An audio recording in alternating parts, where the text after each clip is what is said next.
I might just very quickly, some people here, of course, will know this, and I'm sorry to bore you, but I might just explain how I became involved with autism. Because it was very interesting that Peter said to me, who I was sitting next to, how he noticed most people who work in the field of autism have a personal connection. They have a relative, a child, or a brother or sister.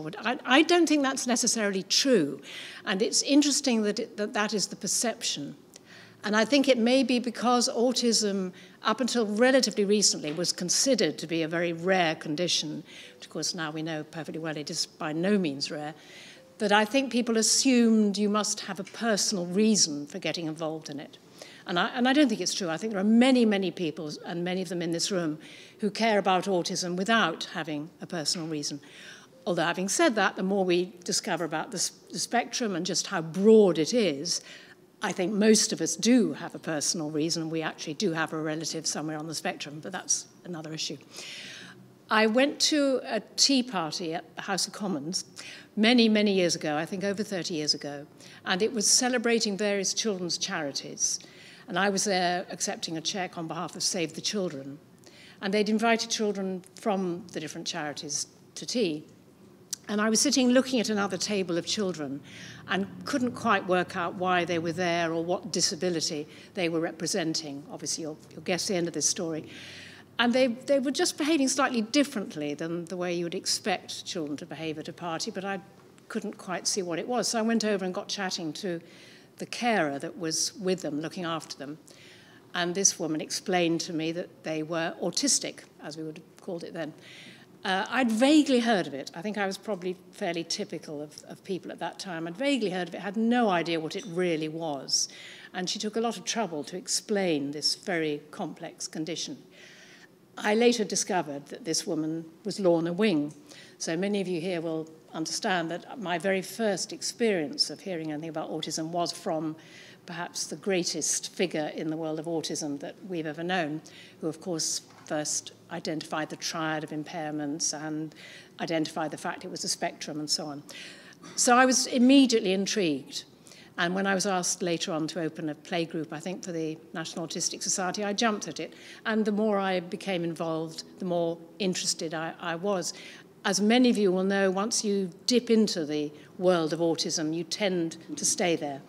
Because not only, of course, is it potentially a devastating and extremely distressing condition, but it's also very fascinating and makes you think about what we mean to be normal and human, and the way that we interact with each other, and just how very peculiar we so-called neurotypicals are.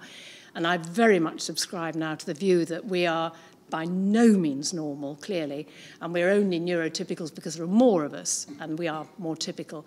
And somebody with Asperger's, or indeed more severe autism, has just as valid a way, if not more valid in many ways, of looking at the world. So that's how I came to be involved, and I'm honoured and delighted to be in positions with various organisations that do such wonderful work. Talking of which, I was very glad to hear John talk about meeting Mark Lever later on, and indeed that hopefully the NAS can join with the Alliance in some way or other.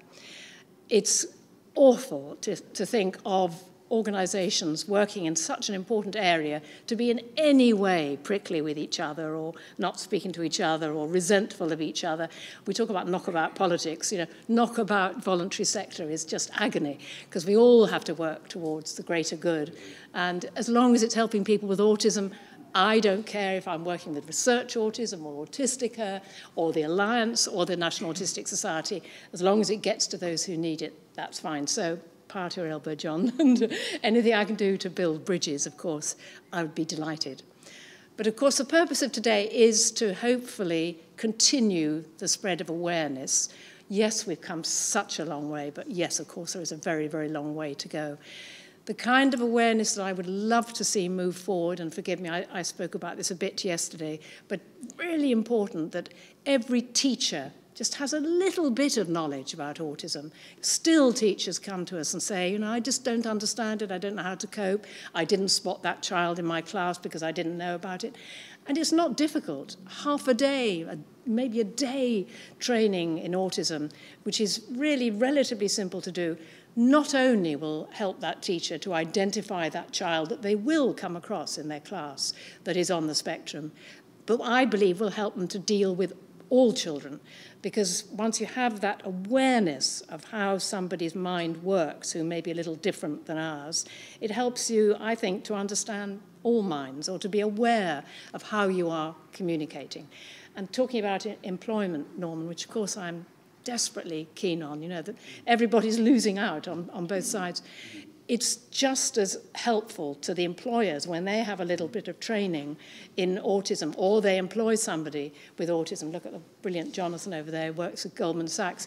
It benefits all those who work with them, I think, to have that sort of clarity of thought, to say what you mean, you know, not to be blurry, not to use too many idioms and corporate speak and so on, but to be clear and straightforward.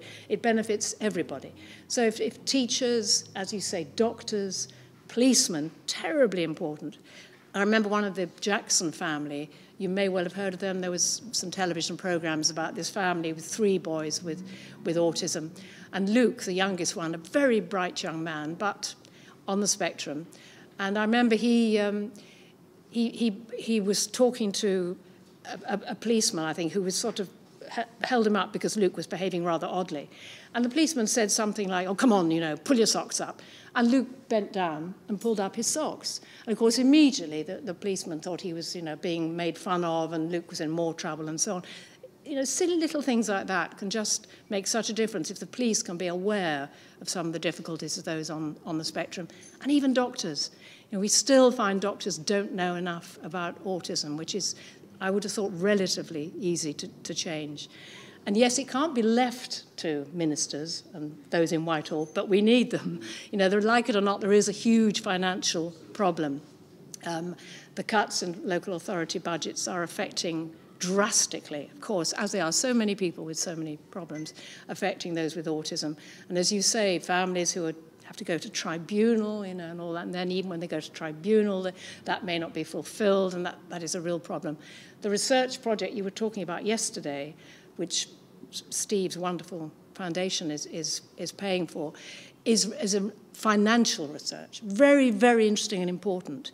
I would love to prove that the money, you know, that you put in early on saves so much in the long term. I know it's always a problem because it will be another government that possibly reaps the benefit.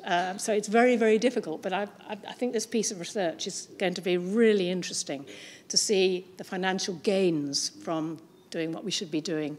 Of course, we're talking about people, but like it or not, the world runs on money, and we have to prove that it's worthwhile in every way. So that's really all I have to say. I'm honoured to be a champion in this wonderful initiative. Autism-friendly, yes, but very complex, like the condition. An autism-friendly cinema to one child, you know, where it's all noisy, you can make a silly noise, shout and scream and throw things. But to some children with autism, that is anathema. So to them, autism-friendly would be silent, quiet, dark. So it's complicated, but we need to try and, you know, work for everybody.